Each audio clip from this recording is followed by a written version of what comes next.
I really want to tell you about a lesson I learned,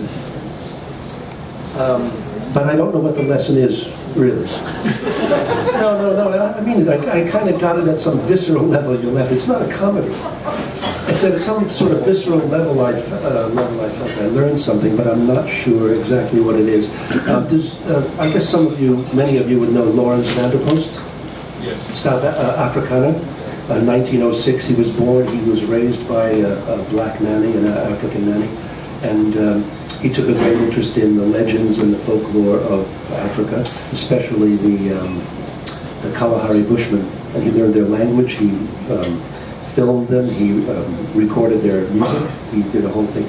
He was also, just a point of interest, he was in the Second World War. He joined the British Army, and he was captured in Java, and he was put in a Japanese prisoner of war camp, and he wrote books about that. One of them is The Seed and the Sower, and the other one is The Moon, and does anybody know that? I don't know. Anyway, he wrote a couple of books about his experience as a prisoner of war, and those books were made into a movie that you might know called Merry Christmas, Mr. Lawrence. I don't know if some, that's already a 30-year-old movie.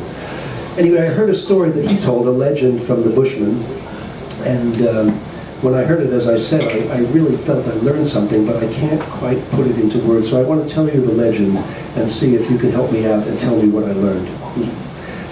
The story is about a fellow who owned a herd of cows.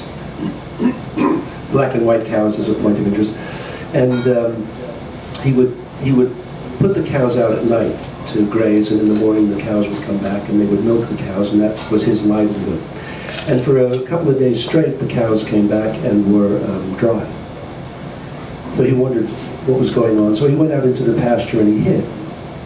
And sure enough, in the middle of the night, some silver, as the cows grazed at nighttime, some silver, I think I might be adding the silver myself, but I'm not sure, some ropes and threads came down from the heavens, and down those ropes climbed some angels who proceeded to lie underneath the cows and suck the milk from them. Suck them dry. In the morning, as the cows were returning up the threads, Lawrence the Bushman went over and grabbed one of them by the ankles, pulled her down and said, "Now, you're going to be my wife."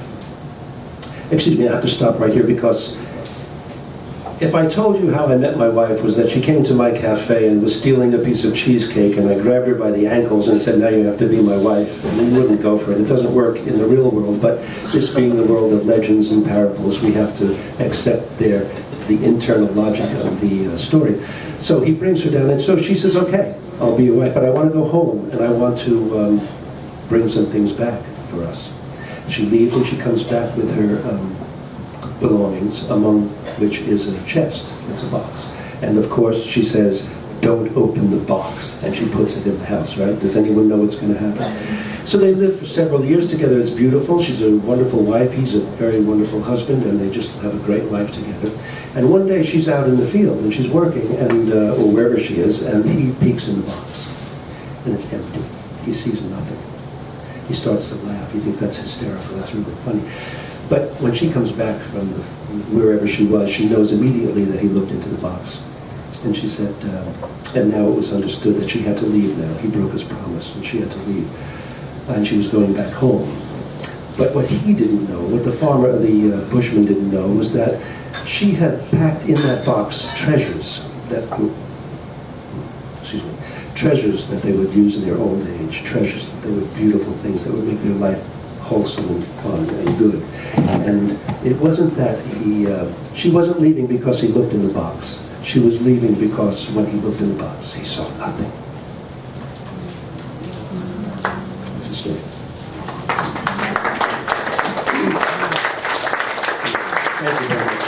I don't know what the lesson is, but there's a lesson. And, but parables are great things that you can, the idea of legends and parables, the beauty of them is that you can revisit them anytime and come back with another meaning at whatever level you can understand that. So I'll keep revisiting that for a long time. So we're going to go into intermission now, and I have just one or two little announcements I want to make.